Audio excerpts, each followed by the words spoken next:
Welcome to the Game Disc, where every week we wrap up all the biggest gaming news from last week, tell you what to expect this week, and decide top 100 games of all time. I'm your host, Simon SD, and I'm joined by... Noah ST. And last week in news, Take-Two closed all the studios that they own that aren't working on GTA 6, and then Microsoft announced that they are going to announce some things. Then, for our weekly game discussion, we're going to be talking about Elden Ring. Did it get good enough to make our top 100 games of all time? We will get to all of that, but first, Noah, how are you doing today? I'm not doing too bad.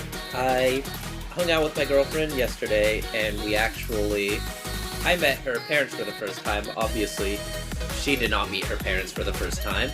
But yeah, that was pretty fun. I got to try like a traditional Japanese meal, so that was really nice. Yeah, and of course I've been watching X-Men 97, which great show. With her parents, right? No, unfortunately not. With her parents, we just watch Japanese daytime television. Oh, okay. So not as cool as X-Men 97. No, which, by the way, real quick, something that a lot of people aren't mentioning about X-Men 97, it really is a good way of introducing new people to X-Men. Like, I didn't realize it when I first watched it because I'm pretty familiar with like the mythos, but while watching it with my girlfriend, I was kind of like, oh, is there anything I'm going to have to explain to her? But it was like, no, like Magneto appears in the Danger Room. They're like, that's Magneto. He's our X-Men's number one enemy. And so, yeah, they did a really good of a job of explaining things without it being too like exposition dumb. No, I agree. And then even like, just in terms of getting to know the characters, I think like when they've got like it's just like little things. Like I won't go too much into spoilers, but when a character died and Nightcrawler's kind of like I guess like officiating the ceremony, like the funeral, it's like, oh yeah, he is like, and even just some of the speeches he gives throughout like the series, it's like he's like the soul of the X-Men. That's kind of what you need to know about him. And then same with like pretty much every other character. They've all just it's awesome. I was never the biggest fan of like the actual X-Men cartoon. I liked it as a kid, but when I tried watching it when I was older, I was like, oh, it doesn't hold up as well as like Batman the Animated Series, but 97 it's good. It's very good. So I actually, before the show came out, I watched an episode of 97 of the original series because a lot of people are like, oh, this is one of the greatest cartoons of all time. So I was like, all right, if people are liking it, I'll check it out. It was okay. It's a good cartoon for when it was made, but like it does not hold up the same way like I said, like Justice League and Batman the Animated Series does. It's just it's not. Definitely not. It's arguably not even the greatest X-Men cartoon. No, it's not. Wolverine and the X-Men is. Although a lot of people I would also... say I would go ahead. Yeah, a lot of people actually really like Evolution now, and it's fine. Well, one of the things that people say is X-Men Evolution's the best X-Men cartoon because Wolverine's an adult and Jean Grey's a teenager, so there's no love triangle. that's fair. But I think I can confidently say X-Men 97 is probably the best. Oh, I think it is the best, but I think it's also the best X-Men media outside of the comics. I think it is better than any of the movies. I mean, it's tough to compare the two. Logan is probably like a better film, but I think 97 is a more accurate. It is like a traditional take on the X-Men, and it is the best form of. Like if somebody was like, I want to watch an X-Men show, I wouldn't say go watch Logan because that is kind of its own beast. I would say watch X-Men 97. Yeah, but enough about me and the X-Men side. What about you? How are you doing? I'm doing pretty good. It's been a long week. I've kind of been like sleep deprived all week, and sorry there wasn't an episode last week. I had to I tried to fly to LA, didn't get on the flight, so then I had to fly in very early Monday. So that's why there wasn't one last week, which is going to lead me to kind of my quick preamble where I want to say I'm really going to try to have an episode every week going forward. The episodes will most likely go up on Sundays, and I want that to just like Sunday mornings, and that'll kind of be what I really, really want to stick to. We'll see if it happens, but that's what I'm going to try to do. But I am doing great because today I got on the wait list for a sweet new product, because if there's two things I love, it's video games and getting swole. and G Fuel announced a protein powder, baby. Oh, So snap! And you yeah, love your G Fuel, don't you? I'm yeah, I love it. In Yeah. case they ever sponsor it, I'm actually getting a little tired of it because I've been drinking it for a while. but, all but I know, all I know is that when men turn 20, they pick a fictional character to establish their personality. But the last time I went home, your personality was, I really like G Fuel. and Star That was Wars. your entire identity was, man, Star Wars The Old Republic is so good, and G Fuel is the best source of sustenance the world has ever had. Yeah, I became, I guess, a 14-year-old child. I No, guess because that's you just like Star Wars, so you're definitely not a modern 14-year-old child.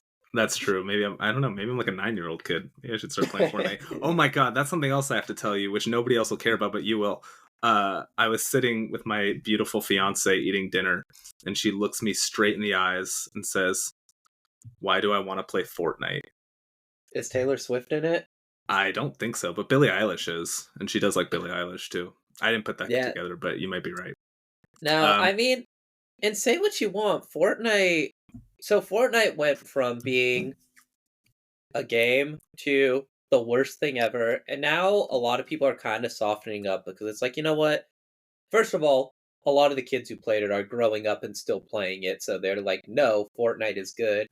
And I think now a lot of people are just kind of like, you know what? It's harmless. It's a game. Like, it's yeah. I it's a think game. that's I think people have just kind of accepted it.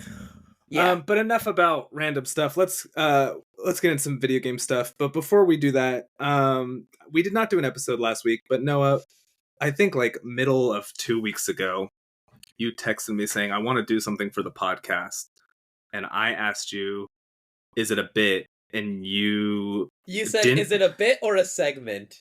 and you didn't really give an answer. But I kind of got the impression it was a bit. And then I'm guessing it is, and then you brought it up again today. I thought that if we skipped it last week that it wouldn't be viable, but it's not because you brought it up again. So I have no idea what you're going to do. I'm going to uh, give myself right now the power to cut it off at any time if I get afraid of the road we're going down. No, it's But not. for It's nothing bad. It's nothing bad. I So, don't trust you, but okay. are you handing me the baton now? Yeah, the baton is in your hand. Okay, Please treat it with so respect and dignity. I'm gonna shit on it. This is why I said I reserve the right to take it away from you wherever I need to. No.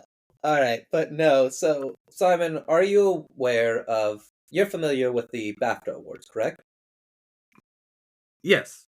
Yeah. So, for those of you who don't know, the BAFTA awards are the British Academy Film Awards, and something I actually recently learned is the BAFTA also have a video game Quick awards. quick question. What Yes, does the T in BAFTA stand for? British Academy of Film and Television Arts. Okay.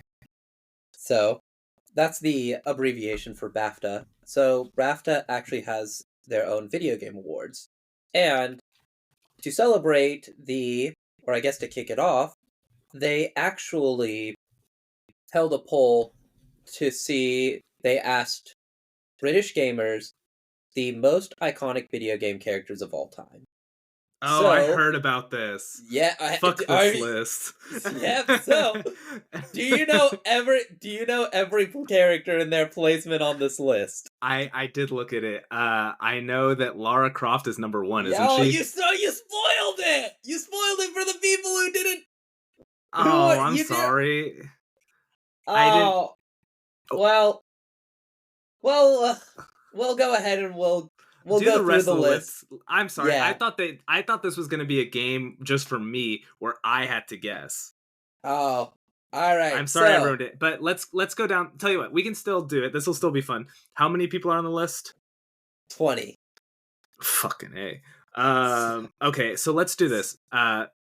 Forget that I already said who number 1 is. I'll Yeah. go down the list because I don't remember all of them, and I'll Well, guess, and you tell me who they are. Okay. I was gonna say, yeah, right, yeah. So, and I'll also So say, do you agree with that character, that position?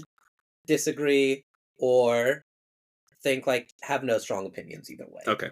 So this is most iconic. So Yes, if you went up to however many people on the street, ideally number one, more people on the street would recognize it than number 20. Number exactly. Yeah. 20, I'm gonna say I wanna say like Cloud. Number 20, Nathan Drake, Uncharted. Okay. Number 19, I'm Wait, gonna real say quick, do you think oh, do I that's a think good placement, bad placement, no strong feelings either way? um I think there's I mean I Keep guess in yeah, mind, that's probably okay. yeah, he I'm did I'm have the Tom he had a Holland film. movie. Yeah, he had a movie. Um 19, I'm Yeah. gonna say Master Chief. 19, Ellie Williams, The Last of Us. That's actually she should probably be higher now. So you want to hear? I actually disagree. This is something that I feel like people will act like is a cold take or a hot take, but I think a lot of people actually would secretly agree. I personally don't find Ellie to be the most iconic character in Last of Us. I Oh no, think Joel is more it's iconic. Joel. Yeah, it is. Exactly. So that's why the fact that Ellie is on this list Oh, instead is of Joel Joel, not? Oh, Joel is then not on yeah. the list. Especially with So, Pedro Pascal playing him. Yeah, you're right. yeah. Joel is more iconic. Um Number 18, Crash Bandicoot. uh, Kazuma Kiryu, Yakuza. What the fuck? Yeah. Now, No way. hold on. Now, Kazuma Kiryu has appeared in 10 games in the Yakuza Like a Dragon franchise, as well as starring in multiple film adaptations and a stage play of the franchise. Okay, well, I didn't know that there was that many film adaptations or a I don't stage think play. I don't So think anybody outside of Japan and a ton of people in Japan knew it. so that doesn't that makes by that logic, okay, their whole list is I'm done guessing. This is dumb. Because their whole You list is can. dumb. Kazuma Kiryu is number 18 because he's had all these film adaptations. Well, guess what? Lara Croft has only had 4. So by that logic, Kazuma Kiryu should be number 1 and Lara Croft should be 18. But you guys Hey, put her at number 1. want to hear something even worse? No. Number 17, Asterion, Baldur's Gate 3. Fucking bullshit. All right. You don't think Asterion's iconic? No. Maybe he Maybe will be. Maybe he will be in 10 years, but he's not now. maybe he's like iconic. You know what I mean? Maybe he's not iconic, but he's iconic. You know what I mean? Sure. All right. Let's keep going. Number 16. You ready? You want to guess or are you done? I'm done guessing. Well, this is one you'll like. Cloud Strife, Final Fantasy VII. Yeah, he's probably. I mean, I think that he's probably up there between Kingdom Hearts and Final Fantasy. Yeah, I think he's So, probably up there. And Smash so, Bros. Yeah, so, you know what? Everybody on this list should be in Smash Bros. Because that is truly probably how they are most iconic. I disagree with that for number 15 specifically, but Master Chief? no. No. Crash Bandicoot? So, spoilers. Um, Got it. I was going to say about Cloud Strife. I actually think he should be a little higher because Do you mean like he closer to 20 or closer to 1? closer to 1 because I feel like he is the face of JRPGs. Like Yeah. he is it's kind of like how whenever it's like generic Superman character, like generic superhero, they're modeled after Superman.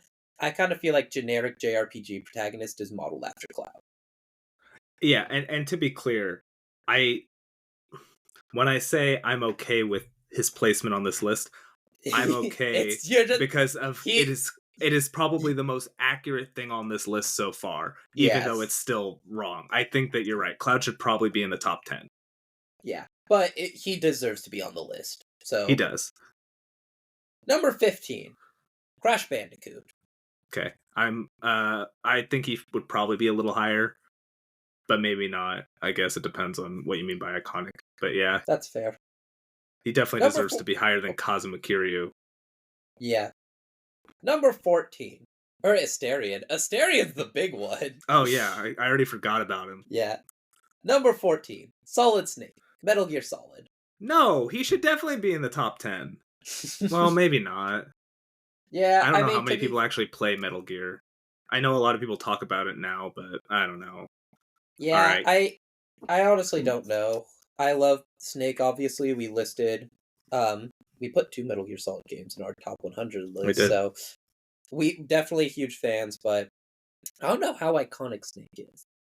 This Yeah, one is that's awful. This is I think this is arguably no, this the next two are arguably some of the worst on this list. what numbers are we at? 13. Okay. Number 13. Steve, Minecraft. Um He needs to be higher, Simon. oh, He needs to be I higher. um I don't know He because it depends. He's he probably is for a younger audience. but But you've got to remember, so for a younger audience, he would be in like top 10. For an older audience, he wouldn't even be on the list. So I but actually think that's probably a decent spot for him. see, but the thing is, like, I feel like an older audience is at least like, Aware of him. yeah, and along with that, I feel like a lot of parents now whom don't really play games or are into it, their kids are probably into But Minecraft. So that's what I'm thinking, like he should probably be higher. but Best selling video I game of all time, Simon. yeah, but when I think of but like I don't know, I don't know. Maybe this is my own like weird thing. I don't think when I think of Minecraft, I don't immediately think of Steve. I think of like everything else about that game first. Like I, Steve is not Minecraft to me, if that makes sense. you know what? I'm not going to argue with this because I think we can both agree that this next slot is a Worse. Okay. little overhyped, a little overrated. Number 12, Pikachu from Pokemon. What the fuck? 12th most iconic game character of all time. That he needs to. He's number one. Like, like No, he Lara is. Croft is number one. No, like he should. Pikachu should be number one. Like, and that's not me being like a crazy Pokemon fan. Like, he just is. The guy's had a balloon in the Macy's Day The Parade guy. every year for the past 30 years. Like, you show anybody on the street, Pikachu has become a generic term for Pokemon. Like, what the fuck are you doing, cat? He's literally, I've got a Detolf, which is just like a glass cabinet, and he's just smacking it. Yeah. Yeah, that's bullshit. Okay, what's 11? Arthur Morgan, Red Dead Redemption 2. Higher than Snake? No. Yeah, and keep in mind, there is no other Rockstar game character on this What the list. fuck? Yeah, I feel like CJ is probably the most iconic Rockstar Games character. Um, Um, or Trevor. yeah, I feel like CJ is a little more iconic than Trevor, though. I think Like, Trevor only because more people have played GTA 5 than 3. that's fair. Uh, Number 10, Shadowheart, Baldur's Gate 3. Baldur's Gate 3 got 2 people on this list? It does. All Yeah, it right, let's does. just speed. I'm done with this. This is making me mad. Number 9, Kratos, God of War. Okay. That's pretty fair. That's pretty That's fair. probably one of the more accurate ones. Yeah. Number 8, Master Chief, Halo. I mean, yeah, yeah, yeah, he's probably more iconic than Kratos, but in what world is he more iconic than Pikachu? Number 7, Link, Legend of Zelda. That seems maybe a little.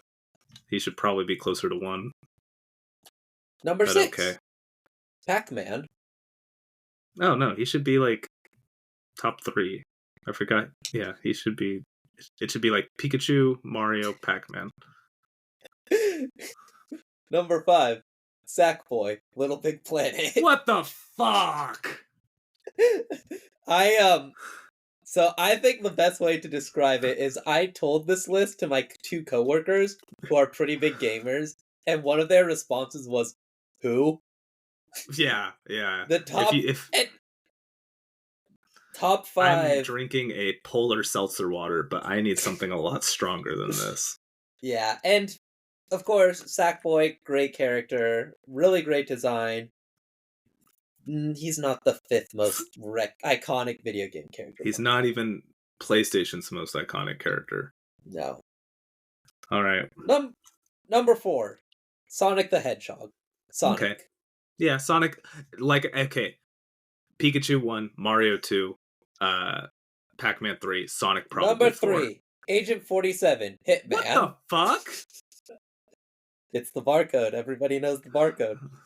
That's why everybody when they go to the supermarket, they see the barcode. It's like, hey, it's Agent 47. Literally Okay. everybody in the world makes that joke. Um. Literally everybody. I saw an old granny, 70 years looking old. She was like that Agent 47 guy. So I have two things to say, Noah. Yeah. First of all, do you want to scrap the Elden Ring talk and instead do our top 20 iconic video game characters of all time? Or do you want to maybe do that next week? Oh, I think it might be kind of fun to do. I don't know. I'll leave that entirely up to you because Well, on we'll the see one how hand, we'll see how this goes. yeah. The other thing is, for a hitman, wouldn't having a barcode on the back be like a very distinguishable feature and probably the last thing you want for your army of assassins? Well, I mean, how else are they going to know how much he costs? I don't know. I'm sure that when they hire him, he's got like oh, and these are my like rates. No, he's just because They he just might scan him. swindle them. So yeah, they have like the little scan gun thing. So they're like, "Give me your head," and then he just bows Give me down. your They head. scan it. So it's like $300. What a deal! Yeah. It's like, oh, but last time it was a lot cheaper. Well, that's because it was December and we were doing a holiday sale. Oh, okay. All right. So what are we at? We're at 2 now, Yeah, or and was that 2? what we are now at number 2, Mario, Super Mario, and then of Okay. course, as we mentioned, Lara Croft from Tomb Raider, number 1. Now keep in mind, this was a poll by British people, so maybe that explains some of these choices. But Lara I don't know, Croft, man. most iconic video game character of all time, Lara Croft. So I don't know, man. Maybe maybe the British people just really love Baldur's Gate 3. I don't know. All right. Well, that was uh, what's the opposite of fun? um Infuriating, I guess. yeah. Um, let's get into the news before I just cancel this podcast forever. Um, so here we've got two stories from like 2 weeks ago. We're not going to go too deep into them, especially because we've already been going for like 20 minutes. Um, but the first news story was that Embracer Group is splitting into 3 companies. What the first of the 3 is going to be called the Asmodee Group, which will contain the tabletop publisher and 23 other studios. This is the group that will take on a majority of Embracer's debt, roughly 900 million euros. And the reason I wanted to say this is because the next 2 names are so stupid. Coffee Stain and Friends, which is a temporary name, is going to focus on indie to AA titles and includes THQ Nordic, Ghost Ship Games, and other gaming studios, a little bit smaller.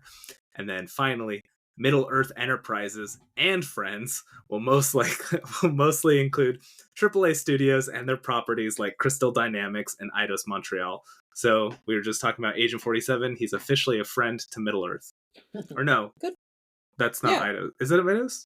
Well, I thought it was Crystal Dynamics, wasn't it? No, I think it was Eidos. Oh, I okay. don't know. Either way, Regardless, he is. he's a friend of Regardless, Middle Earth. yes, he is. Good for And him. so is Lara Croft. The most Yeah. iconic video game character ever made is friends with Middle Earth. Yeah, 2/3 of the most iconic video, 3 Yeah. most iconic video game characters of all time. Good for them. Which, by the Meanwhile, way, Lars Winge 4 will retain ownership and is in the process of setting up a long-term ownership structure.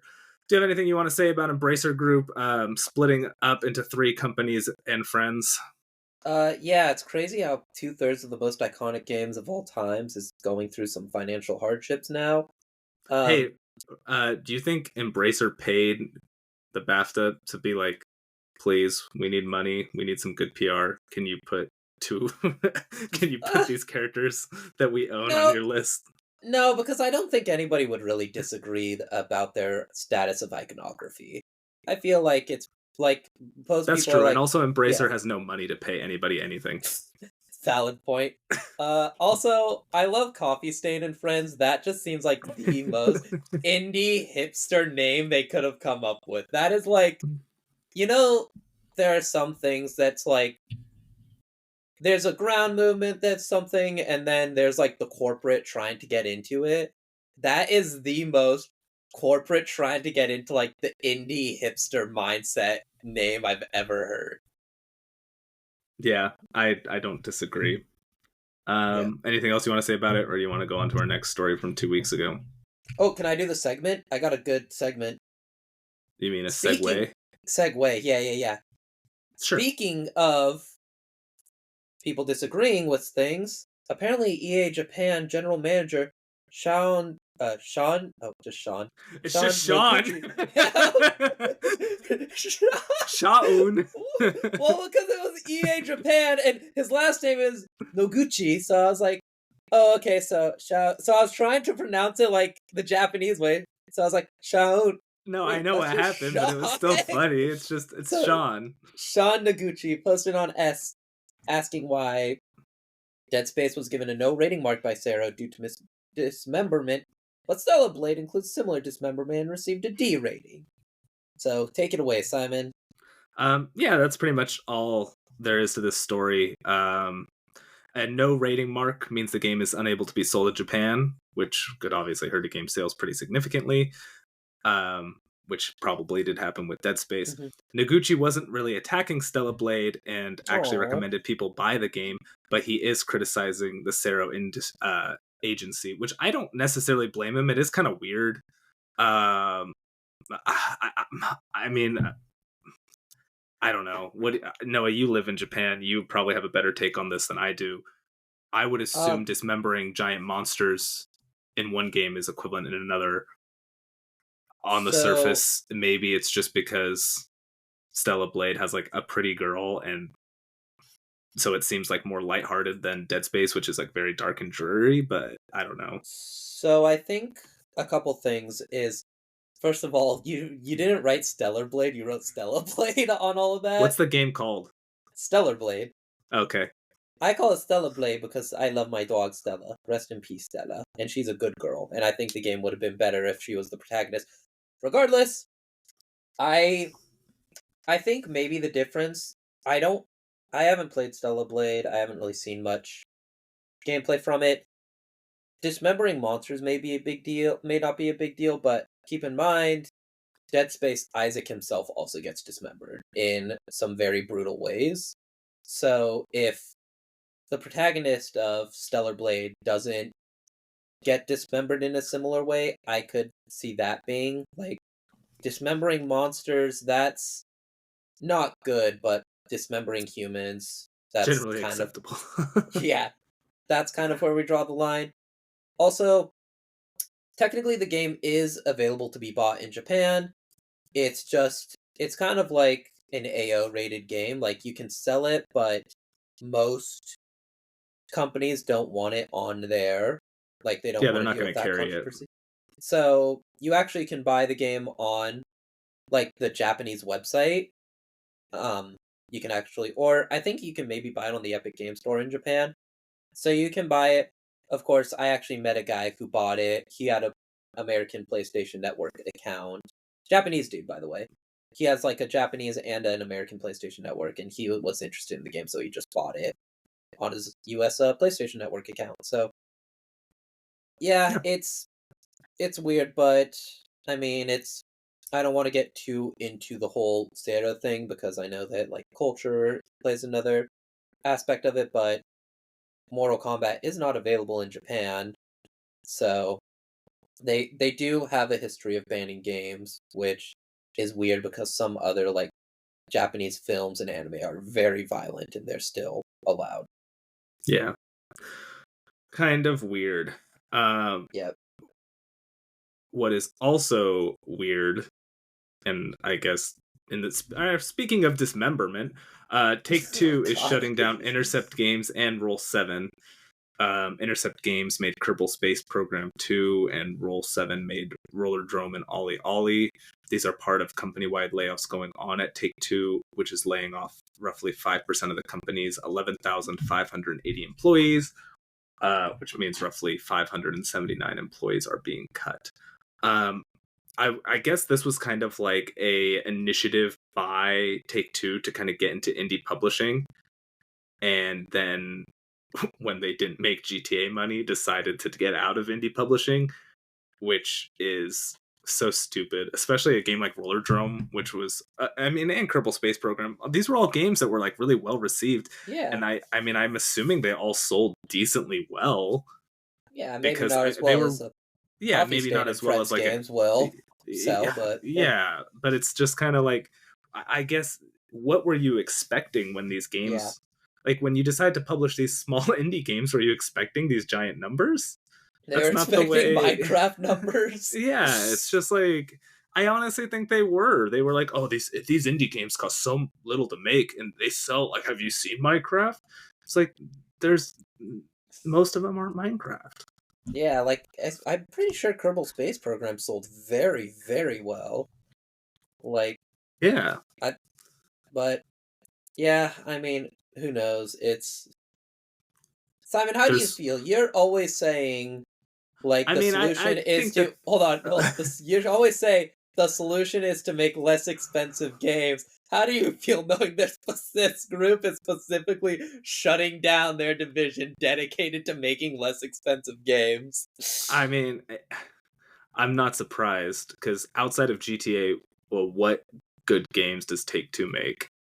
Like, this is not Borderlands a. 3. Oh, wait, never mind. No, that's owned or not. Not, it was owned by Embracer. It was part of. It would have been Middle Earth and Friends. Tiny Tina would have been a friend of Middle Earth. Oh man. Um, Or Ava, is that her name? I have no clue. Yeah, I she's was trying to she's think of anybody from Borderlands, and the first thing that came was Tiny Tina. Tiny But Tina. I I think you're like, yeah. I don't know. It just seems so dumb to me. But again, this is the company that makes GTA. I think you're right. I think they were expecting Minecraft numbers, and uh, yeah, I don't know. These were games that were good. I'm assuming they sold decently. At the very least, I know like Rollerdrome was on PS Plus, so they probably got some money Yeah. for that. Mm. I think it was on Game Pass too. Maybe it wasn't on Game Pass, but I don't know. I still think smaller games are the way to go, and but yeah, if you're expecting massive amounts of return on these smaller games, that's not going to happen. But I'd be willing to. But again, my point about smaller games is they cost cheaper to make too. Like, one of the things people have been talking about this week is the kind of disappointing returns on Final Fantasy VII Rebirth, which is just an expensive game. Like, there's Yeah. no way it wasn't. The game is massive and Mhm. expensive, and it didn't do particularly well. And a game like that really hurt Square Enix, as they kind of talked about in their financial reports last week. I mean, we didn't hear about Rollerdrome and Ollie Ollie hurting Take Two because the amount they cost to make were probably so small relative to their Mhm. income. Even if they weren't super successful, it probably didn't even matter. But I bet Nope. I'd be willing to bet they turned a profit. It just wasn't enough of a profit. Yep, I agree. Was there anything else you want to say about that, or can I go on Nope. to Let's talk about um? Helldivers. Speaking of smaller games, Helldivers 2 is going to require a PSN login. Um, this is after the game's been out for like what, 4 months. It came out in February. I thought Um, I I thought think it came out in February. maybe about 3 months. 3 months, I think. Yeah, because we're in May. So Yep. about 3 months after release, Helldivers 2 is going to require a PSN login on PC, and the deadline is May 6th. And I believe this was announced today or yesterday, so they're really only giving people 3 or 4 days to make this change. I'll pass it over to you, Noah, but first, a couple of things I do just want to mention. I don't understand why this is a big deal. Mhm. Um, Most games do require you to have an account to play online. If you feel like you were swindled, that is a fair feeling to have. But I also don't really know why it's a big deal. Like, you have to have an account for everything. Like, and Mhm. especially if you are playing PlayStation games, I'm not really surprised that you need a PlayStation account. The one exception I will say is that I know in other countries they were they aren't you aren't able to make a PlayStation account. So if you bought Mhm. Helldivers 2 and you live in a country that doesn't have PlayStation accounts, now you paid $40 or whatever your currency is for a brick, and that is unacceptable. And that needs to be made right. But if Yeah. you're living in a country that has access to that, I I don't get it. And maybe I'm stupid and old, but to me this doesn't I don't know what all the kind of hubbub is about. Yeah, and kind of going off of that, I mean, a majority of the people complaining about this, they are not living in those I countries. was gonna say, What they what I feel they like the minority, the what people who I'm are sure who it actually affects are the minority, and again, those Yeah. people have every right to be upset. Yeah, I'm sure what would happen is one person will comment being like, I'm in one of those countries and it's awful, and then 10 people who are not in that country Yeah, will I live thumbs in up America, it. but look at what you're Yeah. doing to gamers. Yeah, and so with that being said, I think it's not a big I think I personally don't get it, but the thing though that I don't like about this is something I talked about in Tekken 7, kind of the bait and switch, where it's like you sell a game, people like it, everybody's talking good things about it. It's like, okay, now we're gonna do this thing that people aren't gonna like, which it's like I don't get why like people are so angry about this, That's kind of but my thing too. the Like, thing is, it's the fact that these companies knew people were passionate and were gonna get angry and did it, and that's the thing I don't like. And that's and that's fair kind too. of what I yeah, and that's kind of what I talked about last week or last time was like I don't like how it seems like there's this weird thing where devs now are like, "Hey, we know this is going to be unpopular, so instead of announcing it, we're going to sell the game, people will buy it, and then we're going to do it." And that's the thing that I don't like. Yeah, and in this case, I kind of said then like it doesn't matter if you don't want the skins, don't buy the skins or Yeah. whatever. This is a little Um. different because if you want to play the game, you you you can't Yeah. have the same relationship with the game that you did. So to me, this is even though I feel like it's maybe a dumber reason, Yeah. Yeah. I kind of am on board with this frustration a little bit more. But again, I don't understand. Like I never like if I am interested in Helldivers, and the Yeah. fact that I have to have a PlayStation account to play it, like Hmm. I don't know. I guess I just don't. I would never not buy a game because I have to make an account. Like Yeah. it's one thing if I was trying to buy like Final Fantasy VII, like a single player JRPG, Hmm. uh, but like a live service game. I don't know. To me, again, maybe I should have looked into it and kind of figured Yeah. out why people are angry. But to me, it just really doesn't. I don't understand why people are so upset about it. Yeah. Like And that. it's a live service game. They're requiring an online account. I guess if you're worried about security, like, uh, I mean, Google gets like, yeah, like your email's already probably on the Yeah. dark web. Like I'm sorry, it just is. Like all these companies have gotten hacked. Like I heard reports of people who don't even have AT&T getting their stuff from like their data stolen from AT&T. Which, Like, by the way, there's something really funny. I've heard it's whenever you use your website to sign up for something, input your last name as the website's name. So then that way, when you get an email being like, "Hello, Noah Facebook," you know, oh, Facebook sold them my data. yep, that's a good idea. So, yeah.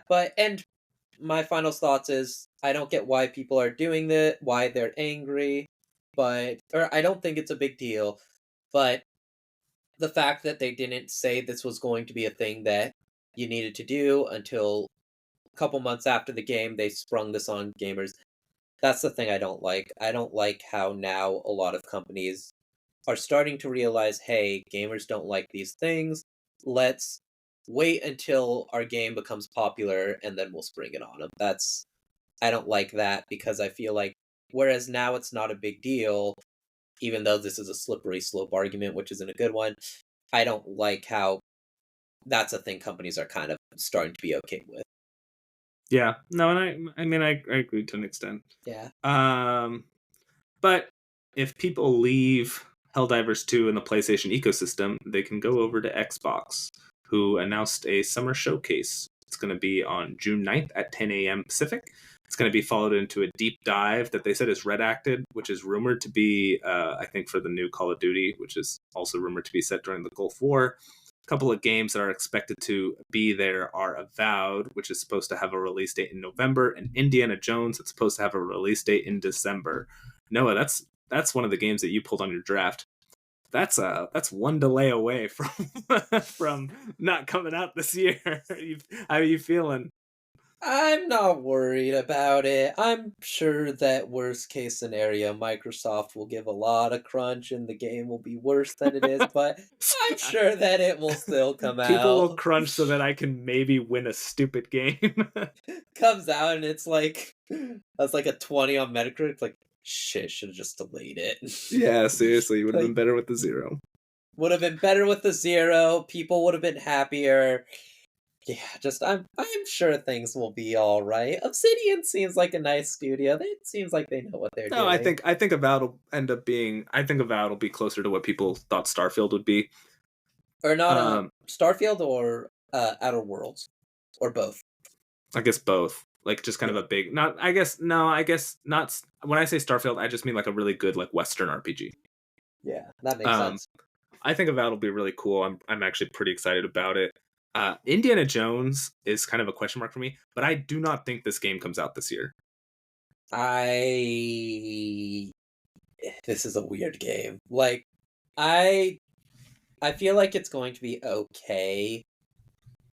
Like I feel like I it'll think it'll just be be good, not okay. great, but I don't think I it's coming out this year. I don't know. I Machine Gun Games really hasn't been that great of a developer. Like the main things they made was the new Wolfenstein series, and it was like the first of them was okay.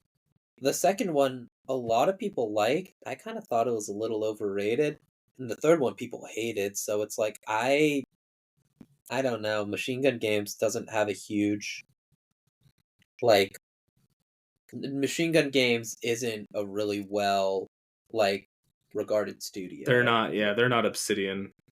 Yeah, exactly. So it's like I don't know. And Indiana Jones is doing a lot for Avowed. Obsidian is doing the heavy lifting for Indiana Jones. Indiana Jones doing the heavy lifting.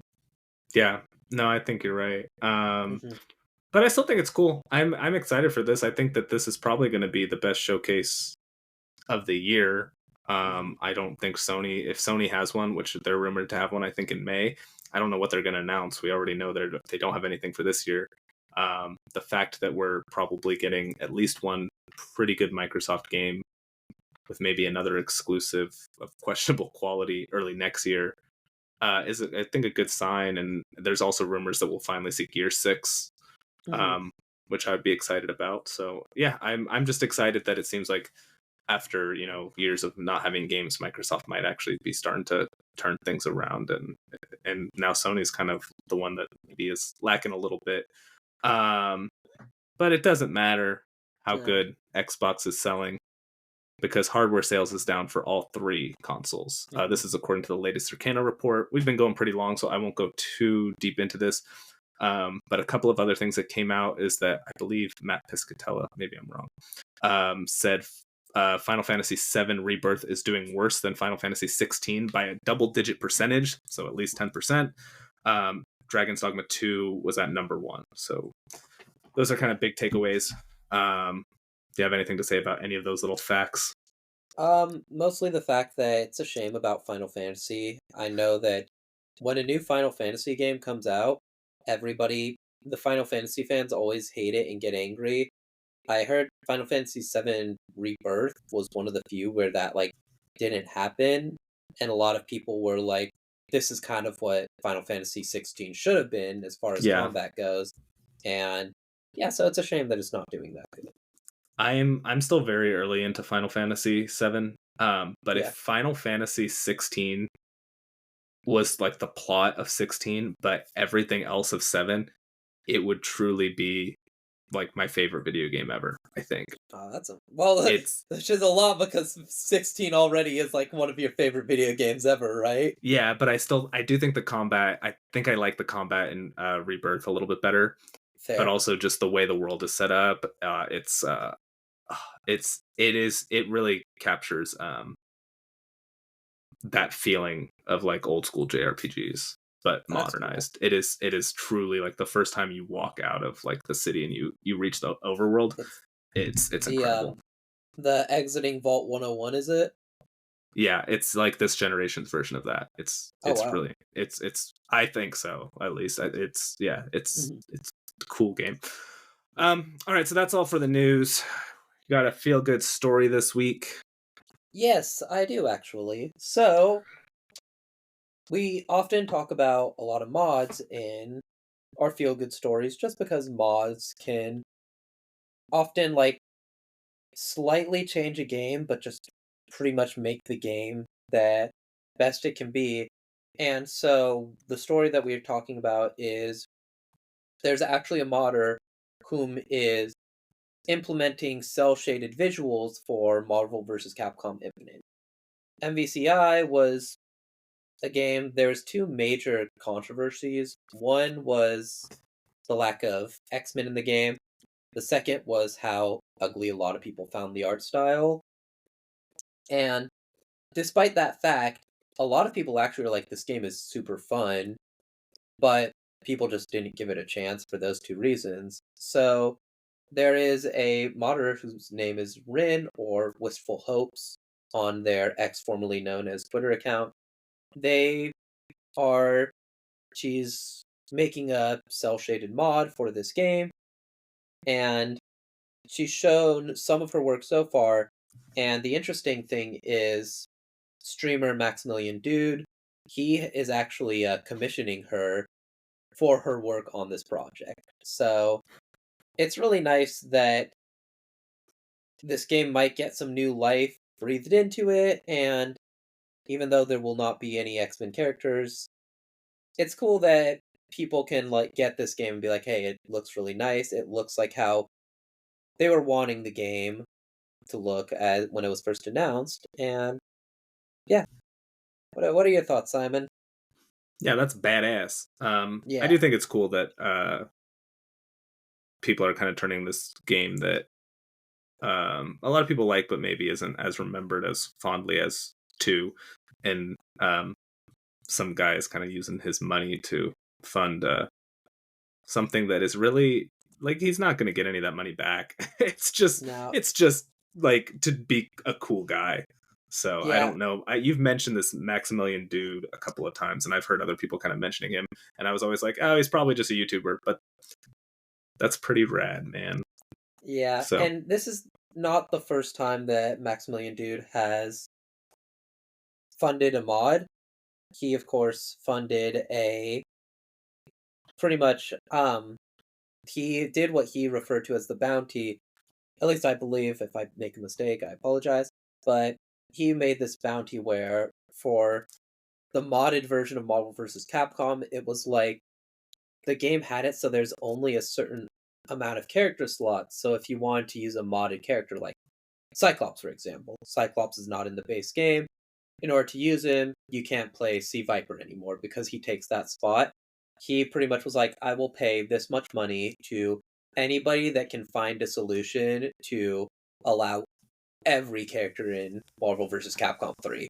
And yeah, somebody found it, so he paid him. So it's that is nice. cool. And I I will say that it's not that he doesn't get anything. He of course gets to make videos and uses that to make content to get views.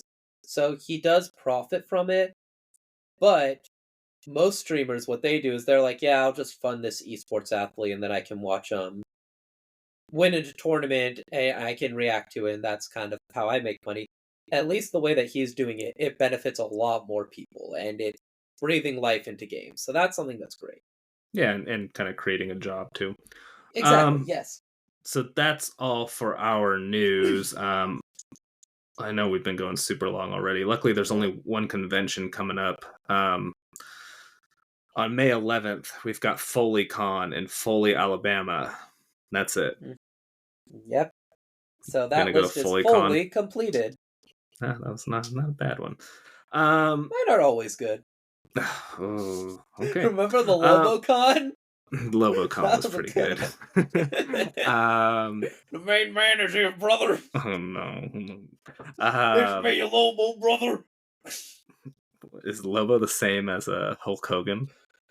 He doesn't. He calls Nah. people pastiche. That's his. That's his shtick. Lobo calls When you people get in the pastiche. ring with me, besties, I'm gonna rip you apart with the pile driver. Brother, besties. Okay. Isn't that a dude from Now Overwatch? you sound like the guy who sings uh What a Wonderful World. I can't sing I that because we see might get. trees of green, red roses too. All right. Games. Louis No, don't. Armstrong. Is that who it is? All I right. see Okay. trees Okay. of green. What we've got. I don't know. I don't know if I think that our software might actually cut that. So you don't need to keep going. Good. Um, it wasn't bad Oh, though. my throat I hurts. bet. It sounded like it was painful. Yeah, no, I felt like I just got punched by Lobo. All right, we've got some games coming up this week. Plushie from the Sky for PC is coming out May 6th. Nancy Drew and the Mystery of the Seven Keys for PC on May 7th. Prison Architect 2 for PlayStation 5, Xbox Series X and S, and PC on May 7th. V Rising on PC on May 8th. Crow Country on PS5 and PC on May 9th. Little Kitty Big City for Switch, Xbox Series X and S, and PC on May That's a 9th. Kim And game. that is, have you seen the trailer? No. That is, it is the Kim-ass Kim game. I pre-ordered it for her. It is straight up, it is Untitled Goose Game, but you're a cat. Like, and you straight up just like can like mess with people. It's a Kim game. And finally, The Bridge Curse 2, The Extrication for PC on May 9th. Oh yeah, and it's a black cat too, so that is definitely a Kim game. Yeah. All right. Yep. You picking up any of these? Nah. Crow Country looks kind of cool. It's yeah, like I thought. It's like an old school. It's like a throwback to like PlayStation 1 era survival horrors. Yeah, which, to be fair, there's a lot of those these days. I'm excited for when the new trend becomes PS2 survival horror, like throwbacks. But regardless, yeah. That's fair. I'm trying to save money on yeah. games at the moment, so it's like, yeah. I might also need to buy some ice for my throat. Ice is generally pretty cheap, at least here in the States. I don't know how it is in Japan. Maybe it's a commodity there. Yeah, it's a luxury item. So let's do you want to do Elden Ring, or do you want to do the top 20 iconic characters of all time? I will leave it entirely up to you. If it is entirely up to you. Let's do Elden Ring, just because I already said in the intro that we were, and then we can do the top 20 iconic characters next week. All right, so that's going to be our episode for next week. Yep. So we don't have to spin the wheel. We'll do the top 20 iconic characters. Nope. Okay. So Elden Ring, as per usual, Noah. Before we get into spoilers for Elden Ring, what did you like about this game? What did you not like about this game? Who would you recommend it to? Very quickly, very briefly, spoiler free. Go. All right. So what do I like about Elden Ring? The first thing I was going to make a joke because I forgot what the first boss's name was. So I was like, the Tree Sentinel. Oh my god, yeah. I remembered it literally right after I explained the joke. I was gonna make a joke like, what I don't like, the Tree Sentinel, but yeah, it would have been a funny joke, but oh well. So yeah, what I think that, to be honest, it's like, I would say the music it's really good, but I can't think of really any really big iconic music. What about what you like? What I like about the game is phenomenally created. It is such a meticulously well-crafted game and that is what I like. It's not a game for everybody. It is, of course, a difficult and challenging game. It's a gamer's game, but this is a very well designed game all the way through. Okay. Yep. What about Who you, would you Simon? recommend it to? Real gamers. As I said, it was a gamer's game. Gamers So, game. yep. Yeah, so I like one thing that's like very specific. I like the whole game. Hmm. Spoilers for how we feel about it, I guess. I Yeah. do like the whole game. Hmm. I agree with pretty much everything you said. One little thing that I just want to mention now, so I don't forget later, is I think my favorite thing about it is the sense of exploration. Hmm. Um, it's obviously an open world game, which when it's come from like Ubisoft, those can be kind of overburdened and huge.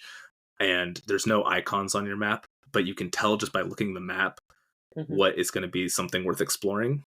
And I really liked that because it's like, oh, this looks like a cave. I should go check it out. And it's always worth your while. Something I don't like, I feel like the game isn't balanced particularly well in terms of Hmm. like builds. Like some builds are Yeah. just straight up better than others. Which in a game that's this difficult, it kind of means that if you want to make progress, you kind of have to play those builds. And who would I recommend it to? People who just really like exploring, but also people who can deal with some frustration because it is still a Souls game or a FromSoft game. You are going to be dealing with frustration. So, with that being said, we are going to go into spoilers now, which, I mean, I didn't really dig into the lore of this, so I probably won't actually dig into spoilers, but we will talk about bosses and things. Um, so, if you don't want to hear any spoilers about Elden Ring, we'll see you next week. So, I guess let's kind of talk about the combat first. Yeah. Because I think one thing that this game did, so this was my first, this is my like only FromSoft game Hmm. outside of Armored Core, which is obviously very different from like Dark Souls Yeah. and Demon Souls. Hmm. And so I knew going in that the game was going to be tough. But one thing I think that the game did really well is that even though it is really difficult, it's still like very approachable. Hmm. Um, More than I think the other FromSoft games. Again, I haven't played them, but just from what I know, is that this game has a lot of tools that it gives you to help get through some tough fights if you want to. And Hmm. obviously, if you don't want to use them, you don't have to. But certain things like the ashes, I think they're called, where you can like Hmm. summon minions to kind of help you Yeah. out. I don't think those are in any other Souls games. And I those, believe that there are in other ones. oh, are they? Are they not as Yes. useful? Because I thought that was like a big thing that. I I think that they're more common here, Okay, and it's kind of more like, hey, here's a thing you should do, but I do believe that they are in the other ones as well. okay. Um, but yeah, so Like oh, go ahead. like real quick, there's that one boss, I can't remember their name. Like the entire purpose of that boss is you'd use all those people to summon it, and then it's kind of like a raid boss. There never is anything like that in other games. And I think that it's also like, if I'm not mistaken, it's usually done like you call on another player and their Oh, well, like that's avatar yeah, comes. yeah. I know that you could like call on other players. I think, Yeah. or maybe you couldn't. But I know in this game, not only can you like summon the minions, but you also can summon other Yeah. players. Um, Yeah. which I think, yeah, just does kind of make getting through those fights. Like if you're really stuck, then just Mhm. summon another player, and most of the time they'd be able to help you. Yeah. And I was able to go through the game. I did use like the ashes or whatever. I used like the two skeleton guys, Mhm. and then I used the mimic, which I think are like kind of the more Oh, I powerful forgot ones. about the ashes. Sorry, I thought I was thinking of like the summoning things where it's like outside a boss's room there's the little scripture thing and then you use it to summon player. That's what I was thinking. I completely forgot about the ashes. No, I'm talking about that. That's what they were called, right? Ashes. Yeah, I think so. Yeah, so I would use the two little skeleton guys, and then Mhm. when I got the mimic, I used the mimic, and it Yeah. definitely helped, especially on some of those bosses. Mhm. Um, and then I only summoned a player once. Mhm. Well, technically several times, but it was on the same boss. So, which was for like Melania, who is like the hardest boss in the game, who Yeah. is But yeah that's pretty difficult. although But isn't that like the purpose of the boss is you're supposed to I summon a ton of those guys? Yeah, I summoned I think 2 people and they did pretty bad, Well, and then I summoned a couple. I took like 3 or 4 to actually get people who could beat her. Um, because there's that one boss though that's like it's pretty much the gimmick is they're essentially like a raid boss. Like you summon a ton of people, and then like the boss, you fight him in a desert, and the boss is like, you know which one I'm talking oh, about, right? yeah, that was, like Raygon. That's not who I was Yeah. talking about, Okay, gotcha. but that boss was badass, and that's I guess we'll just go into bosses Yeah. now. Um, that God, Rhaegar or Raygon is one of the coolest bosses in any video game I've ever played. Like, Yeah. I And there are now I people, kinda wanna play Elden Ring again.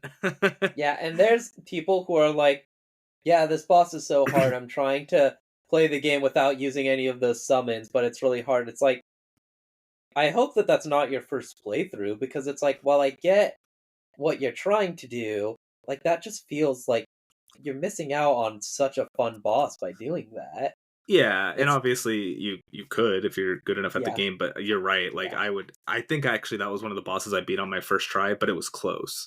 It was, like, yeah, really close, and it was just this, like, epic moment where, yeah, like, I was, like, summoning these guys, and, yeah, that was such a cool boss. yeah. It is. But I think they did nerf him, and I think I played him after they nerfed him. Oh, Um, that's- but I've kind of been talking more than you. Is there anything you kind of want to say? I've got more stuff I want to bring up, but I figured I'd give yeah. you a chance to Well, kind of talk. I so are you done talking about bosses or not really? Um, we can keep talking about bosses unless you want to move on to something else. No,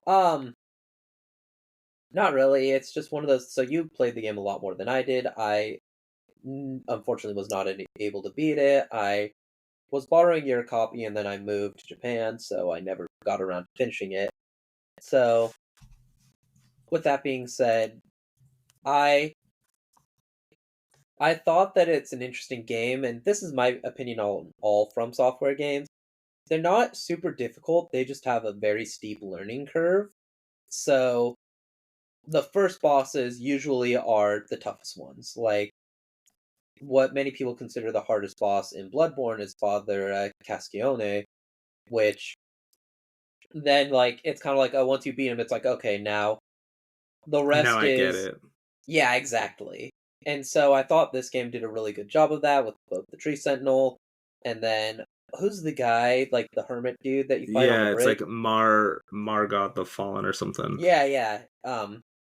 So like Margot, I don't know, something like that. But and so those bosses do a really good job of just kind of teaching you how to fight bosses and yeah, so it's boss designs of course really good.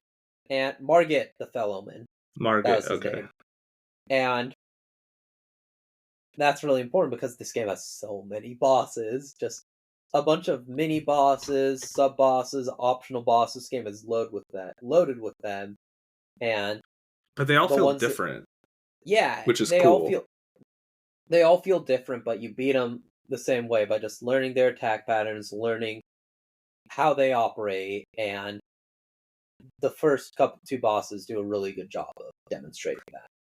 Yeah, they are definitely like, yeah, they're gonna push your shit in because you need to Yeah, learn how to play this game because it's only going to yeah, get tougher. But you're right; it does once you kind of get past Margaret, you the game does feel easier because you mhm, now understand the game and you yeah, know and kind of how to basically you learn how to learn. mhm. And even then, like the joke was a lot of people who played a ton of FromSoft games when they came across the Tree Sentinel, they're like, "This guy's really easy." Yeah. Yeah, you could kind of tell who had played FromSoft games by how they felt about Tree Sentinel. Because Hmm. you're right. The Tree Sentinel was like learn how to play like just like the game. And then I Yeah, think Margit was like, okay, now you really need to learn how to play the game. So I think yeah, Margit gave most people a little bit more trouble. yeah. I think so as well. Um, was there anything else you want to say about bosses? No, not really. Um, yeah, final boss was cool. There's lots of all the bosses are cool. The other thing which I kind of mentioned is I really liked exploring in this world. I think this was Hmm. probably up there with like Tears of the Kingdom in terms of Hmm.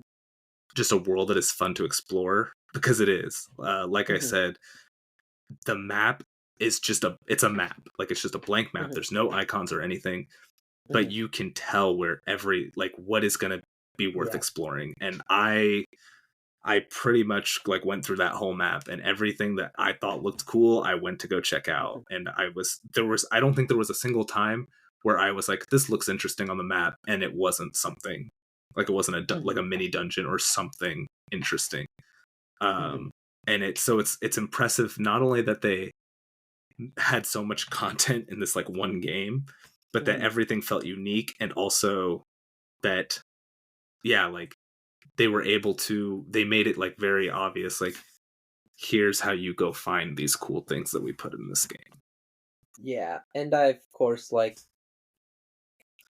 for me, the most iconic. Oh, not now Apple Watch. For me, the most iconic part in Elden Ring was like you're just riding around and you look and you see what looks like a little house, and you're like, oh, cool. So you go and it's a town, and there's just all these women, like these witches looking things just dancing around. It's like, huh, this isn't exactly what I was expecting this to be. And so it's just really cool how there'll just be something you see, and then there's actually like a big lore thing that you just came across. And even though you may not understand what's going on, it at least just makes the game a lot more memorable, because it's not just, yeah, here's just a village, there's a shopkeeper. It's like, huh, I was not expecting this to happen. And I think Yeah. that's kind of something about the game is like, even there's always something going on. Maybe you can't see it, maybe it's like in a hidden cave or dungeon, but there's always something going on in the map. Yes, I think that's a good way to put it. And Mhm. something that's kind of cool about the game is that your the adventures that you are having in the game is not necessarily what other people are having. No, not at Um, all. which I think which is kind of a sign of a really good game. Yeah. Um, so the other thing I guess we can talk about, the art style is pretty. I think the designs are great. In terms of Mhm. like the bosses, they all look super interesting. Personally, I'm not a huge fan of like dark and dreary fantasy like that, but Yeah. um, there were plenty of moments where I thought things just looked great. It's a great looking game. I think most people would consider this, even though it did launch for like last gen consoles, I think Mhm. most people considered this kind of the first next gen game, like Yeah. really next gen or current gen, I Mhm. guess now. Yeah. Just not only in terms of like the size and the scope of it, but also just how it looked, because it did have such a cool art style. And obviously, there's plenty of lore for people who wanted to dig into that.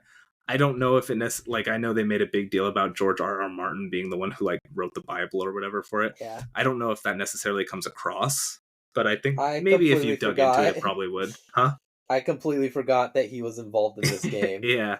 I bet if you looked into the lore, which I did a little bit, like, there probably is some, like, the dung eater. um, Um, so I think that, which, two things. One, I heard that it was kind of like George R. R. Martin was like, yeah, here's a story I started writing, but I never really finished it, like, or I wasn't really interested in it, and that's kind of what they used. and That's what From I've Soft heard. was like, I don't. perfect. That's what I've heard. I don't know how true it is. But another thing is something that is really cool about the Dung Eater is like he's this awful like evil person, and usually when like there's media like that, they try to like make him out to be really cool. But I like how the Dung Eater's like, yeah, this guy's a bitch. Yeah, it's like he's a piece of shit, and he is just a piece of shit. Yeah, exactly. Um, yeah, but there's plenty of cool kind of just like lore moments. I got the good ending. I don't remember what it was, but I did get the ending with like Melania or whatever. Um, Yeah. I kind of mentioned this when we were talking about things we don't like. I used dual like great swords because I heard that Mhm. was the best, and it was. It definitely was able to, I think, cheese through a lot of Yeah. fights, which is, I could have Yeah. switched. but Mhm. I also just a lot for me. I really like just exploring in the game. So whenever I hit a wall, it was obviously very frustrating. So I kind of wanted something that I could get Yeah. through bosses a little faster. Um, but I Mhm. think that if I had a complaint, it is I wish that I could have like I wish that they maybe just it was a little more balanced. But I guess it's also good because I was just able to play the game on easy mode, even though there's not traditional difficulties. Yeah. The only thing is, like, I kind of do like that though, because one, it's going to be difficult to balance with a game as complex as this. Yeah, that's true. But I think the cool thing too is because there's so much diversity in the weapons and how good they are, that is how the game encourages you multiple playthroughs because it's like, yeah, this was pretty easy, but then I played with a scythe and a shield, which was kind of more of like a paladin style build. And so I actually had to play the game a little bit more differently than you. Like you use zero spells, I had a couple spells I used, especially like a healing one, and I also like needed to counter enemies. So that's something that I think is cool about all the different styles is it's like, okay, I used dual great swords my first playthrough. Now I kind of know how the game plays. I'm gonna try something a little different, Yeah. and I think that's really cool. No, I agree. If you look at it that way, and like I said, I think it is also kind of cool that for a game that doesn't have actual different difficulties, Yes. you kind of can pick your own difficulty by just picking a little bit better or more efficient, I guess, build. Well, what was that thing online? It was like how to play Elden Ring the real way. No, jumping and slashing to like cut on animations. That's cheating. No dodge rolls. That's cheating. Yeah. Like, do you remember that thing? Yeah, I do remember that. And it was basically like anything to play the game was considered cheating. It was like no Yeah. summons, no ashes. Yeah, it was like no leveling up. Yeah, those are all I remember that. That was pretty good. Yeah. Um I actually don't know if I really have a whole lot more to say about this, do you? No, it's not really. It's one of those things where it's like it's a game that is maybe not the most it's not like necessarily the most memorable. It's not like there's a bunch of memorable characters. It's not like there's a memorable like story or plot points, but it's the fact that it's just a good video game in the most basis form. It's incredibly well designed, and I think that's why maybe it's something that, like we said in Metroid Prime, when a game is so good, there's often not a lot to talk about because it's like, oh, like let's talk about the sound, like how's the sound design of the game? It's really good. Okay, that's cool. Yeah. Like there's a point where it's like when something is a good game, not because of the story. Like Last of Us, some people be like, "Oh, I don't like Last of Us because I think it is too story focused." When something's just a good, well-made traditional game, there's really not a whole lot to talk about. Yeah, I would disagree though. I think the game is memorable. Like you said, it doesn't really have memorable characters or memorable plot, Mhm, but I do think um it's memorable because of like those specific adventures you have. mhm, And I think that that is unique in that yeah, like not to say that like you said, like The Last of Us does have memorable characters. mhm, Ellie was one of the most iconic video game characters of all time. yeah, And the plot is obviously has like memorable moments, but I couldn't tell you anything about my specific playthrough through yeah, The Last of Us or Last of Us 2, whereas I could with Elden Ring because those are my stories and my playthrough was unique to me. Nobody yeah, else will play Elden Ring the exact way I did, whereas people will yeah. play Last of Us the way Naughty Dog I th- intended, which is fine. There's room yeah. for both games, but it's Well, it's different. it's kind of like Elden Ring's like a camping or a hiking experience. Like it's not like something where it's not like a restaurant where you go That's to a the good restaurant analogy. and they're like, "Oh, like what would you like to eat?" and they kind of help guide the experience with your choice. If you go camping or hiking alone, you go, you do everything on your own, you explore on your own, and maybe you'll run across some people, maybe you'll make like a new friend, but It's not Or everybody get will. lost Some and eaten people. by a bear. That's true. And so yeah, it's one of those things where it's like, but that doesn't mean it's not a bad experience at all. Well, I mean, I feel like getting eaten by a bear might be, but Yeah, I that's personally part of never the tried. that's part of the Elden Ring experience. That's Yeah, part of to the kind of charm. yeah, to finish your analogy, and then like Yeah. Last of Us would be like a guided tour where you're Yeah. seeing, some pretty cool views, you're seeing cool things, and then you maybe Mhm. got, but you've also got somebody to tell you, What's going on? yeah, like interesting things that might have Yeah, happened, and but you're there there with might 20 be other people who are all doing the same thing. yeah, and maybe there's some sets in it that are like they specifically set up. So it's like, all right, so now we're gonna go ahead, we're gonna get on the bus, and then you Yeah, get on the bus, you walk a little bit, and then it's like now we have like a little like game thing if anybody wants to like pick up one of these rocks and try skimming them across the lake. Here's how you do it. So if anybody wants to do that, then you can try it. yeah. Nope, I think that's a pretty good Yeah, analogy. You think this deserves to get on the list? I mean, I think so. Yeah. Yeah, I agree. The only question is how high. Yeah.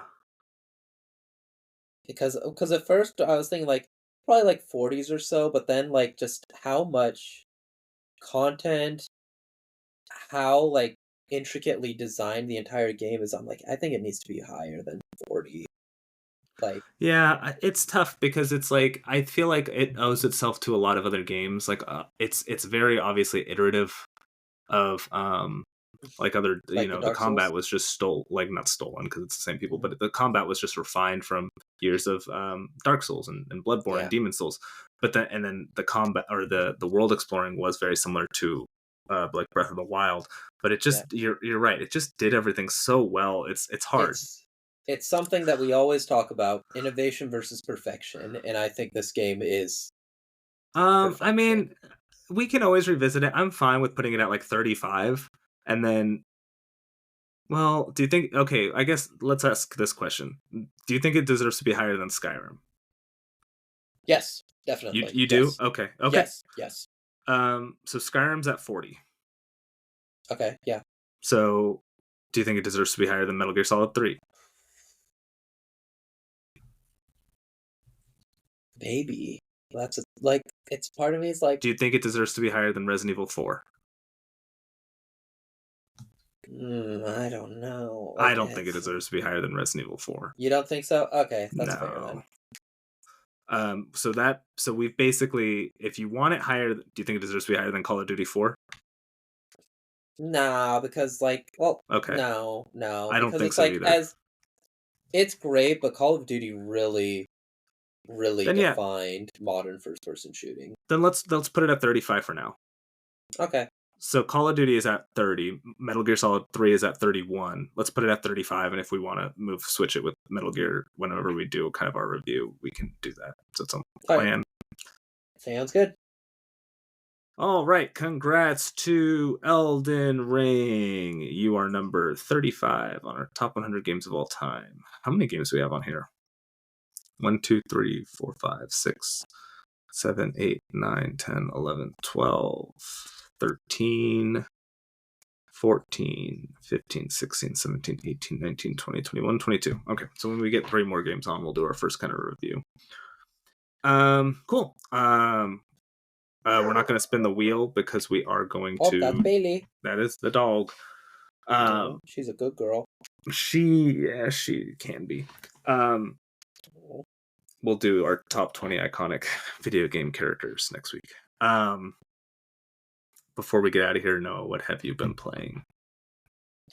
I've been playing a lot of Street Fighter lately. Oh, cool. I mean I've been playing it a lot. I've actually started trying Zonji a little bit more. It's really weird because I mained Alex in Street Fighter 5 and Alex's command grabs were a half circle motion, whereas Zangief is a full circle motion. Of So course. yeah, I'll be like doing a half circle motion and I'll be like, oh man, I'm gonna do a EX, which for those of you who don't know, EX is you press two of the buttons instead of just one. I'm like, I'm going to do an EX command grab. But Zangief, if you do hit two of his buttons, just them alone, he does his like spinning lariat move. And so I do the quarter circle back and then press two buttons. But because I didn't do the full motion, it's like, oh, I guess he wants to do the spinning lariat instead. So oftentimes somebody will be crouching and I'll do the spinning lariat, but instead of like, or I'll want to do the power bomb, but instead he does the spinning lariat, which my opponents then blocks, and then they can punish me. So he's a fun character, but he definitely is taking some time to get used to. But I got yeah, some of that. So really, cool. What about That's you, Sam? fine. What We have you don't. been We don't. playing? I mean, well, do you want me to No, elaborate or no. try to It's explain it no, more? no. I was afraid you were going to. No, I can if you'd like. No, no, that's okay. So I finally I did start Final Fantasy VII Rebirth. I won't talk about it too much because I'm still pretty early in, and I think I said pretty much everything I want to say. But yeah, so far it's just incredible. The side content is pretty fun. It's definitely simpler, and it has more to do with exploring the world than kind of just fast traveling to a specific location and then doing a random quest. So I think it is better than 16 in that regard. The combat's great. Characters are all likable. It's the cast of Final Fantasy VII. So yeah, I'm hoping to really dig into that this weekend. Now that things are hopefully a little calmer than they've been for a while. Other than that, I did wrap up Unicorn Overlord. I really liked that game. The plot was a little silly, and it kind of throws a lot of characters at you, which can be a little overwhelming for somebody like me who hasn't played a whole lot of tactics games. And there's so many classes, it can kind of be like tricky to figure out who's good at what, and it's a lot of like, it's very managey heavy, which I kind of wish there was a way to like streamline some of that. Because there's just a lot going on. But for people who like loves tactics games, I bet this is like one of the best games I've ever played. Like if you just love like managing units and stuff, I bet you're in heaven with this game. And it's got the Vanillaware art style, so it's gorgeous to look at. I really enjoyed my time with it. And so now that I beat that on my Switch, I started a new game called Paranormasight. Have you heard of this? No, what is it? It's basically like a horror version of Ace Attorney. So instead of arguing in a courtroom, it's got to do with like ghosts and spirits and stuff. Oh, yeah, it's like kind of visual novelty. It was like $10 on the eShop. I just started it, and it's already pretty creepy, but it's also I like this cowboy guy. I haven't gotten to the cowboy guy yet. But yeah, it's really cool. I really enjoy it so far. It seems like the story's interesting. It's like a horror mystery type of thing. The art style is really cool. It kind of reminds me almost of a visual novel version of that one anime that you and I watched. Yamishibai? Yes. Yeah. It is like it's like that, the video game. Oh, that's cool. Yeah. So if you're in the mood for just something a little different, I've just been playing it on my lunch, reading it. But I really like it. I really like it so far. I'm still pretty early in. And I think it's a lot shorter than most visual novels. I think it's only like 10 hours as opposed to like 30 or 40. Yeah. By the way, apparently there's like a Japanese only Wii game horror game that used the Wii Balance board. Oh, that's wild. Yeah, it was like they used it. It was supposed to be like a cursor. The Wii mode is like a flashlight cursor, and then you use the Wii Balance board to move. That's cool. Yeah. So Wii region free? I don't.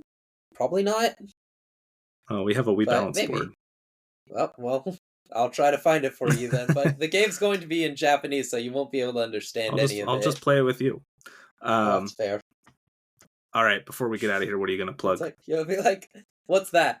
That's a ghost. What's it doing? It's haunting you. Why is it mad at me? I don't know. Because it's dead. How'd it die? I'm sure the game will explain that at some point. But anyway, so is it my time to plug? It's your time to plug. All right. So Simon, when was the last movie you saw in a movie theater? Oh God. It was Godzilla 01. Oh. Do you remember what it was before then? I think when we went to go see Uncharted 4 and Spider-Man No Way Um, Home. really? I So you don't think go to the so. movies. You don't go to the movies pretty I, often, I right? don't go to the movies very often. Why not? Because people are annoying. Really, just that's it. Just because it's like, oh, I don't want to deal with the people. That's the general reason. Do you want me to say because it's expensive? Well, I mean, that's. I think yes. That's. I personally think that's the reason why I don't go to the movies. They're too expensive and they're way too long of films. I Fortunately, disagree you with don't need most of to. those, but okay. Fortunately, for the low cost of a nickel, you don't need to go to these high tech, fancy schmancy movie theaters. You can instead go to a Nickelodeon. Nickelodeons are movie theaters that specialize in films that are 10 to 15 minutes in length, and admission is only the cost of a nickel. You can have a variety of different movies, such as comedy movies, you can have more dramatic movies, you can have what's referred to as scenics, which is essentially just like a camera that was set up in a moving train and train's window, or you can have watch actualities, which are precursors to documentary films. Nickelodeons are a great way for you to spend what little money you have, because let's be honest, a lot of people are struggling these days, but to get a good enjoyment, to let you forget about your problems for about 10 to 15 minutes. I don't. I I agree. I don't think I understand either. Was that your watch that said you That didn't was my understand? watch. Even my watch is like, dude, what even your the watch is like, fuck? what the fuck are you on? Oh, that was pretty No, funny. I I, agree. I agree, Apple Watch. I have no yeah. idea what he just said either. So, Where do you what's think do you think there is even a single Nickelodeon outside of like something in a museum? Do you think there's a single Nickelodeon in the country? Either of the countries that you are in? I let guarantee me there's ask not one in Japan. Simon, let me ask you this. Did you know Nickelodeon was something besides a children's television network before today? Yeah, I did. You did? Oh man, Yes. I learned this recently. I'm like, holy shit, I had no idea. I mean, it's not something I think about often, but Oh, I did know that yeah, Nickelodeons were a thing. That's why I know that there are still some like in museums, like if yeah, like here's an old timey Nickelodeon if you want to learn about the Civil War. Um, well, but well, I doubt there's any like I doubt that you can just go and watch a Nickelodeon or whatever. All right, well, well. I'm glad that happened. Yeah, me Um, too. I hope Fun times I'll at the have to listen to Nickelodeon. it. I hope that the audio picks up your watch. It might cut it out, but that was pretty good. All right. Then I think we're ready to get out of here. Oh no, I wasn't expecting it to play that fast. I don't have anything ready. Oh yeah, I do. I'm okay. We got it. Thank you to Pecan Pie on Upbeat for our intro and outro songs. Thank you to Zach Robinson for our logo. If you like this, please follow and or subscribe and consider leaving a rating and or review so more people can find us. We're still trying to grow. You can find other episodes of this podcast on Spotify, Apple Podcast, and YouTube. If you want to send us an email, you can do so at gamedisc.podcast@gmail.com and we will read it on the air. You can send us questions, suggestions, or anything else you want. If you would like to read some of my writings, I just had a piece uploaded to Start Menu, which is a website to help people grow in their writing. It's about Game Informer. You can go check that out. And I should be having another one go up sometime soonish, but we'll see. But we'll see you all next week when we rank the top 20 most iconic video game characters and see if we can do it better than the BAFTAs. Goodbye! Bye.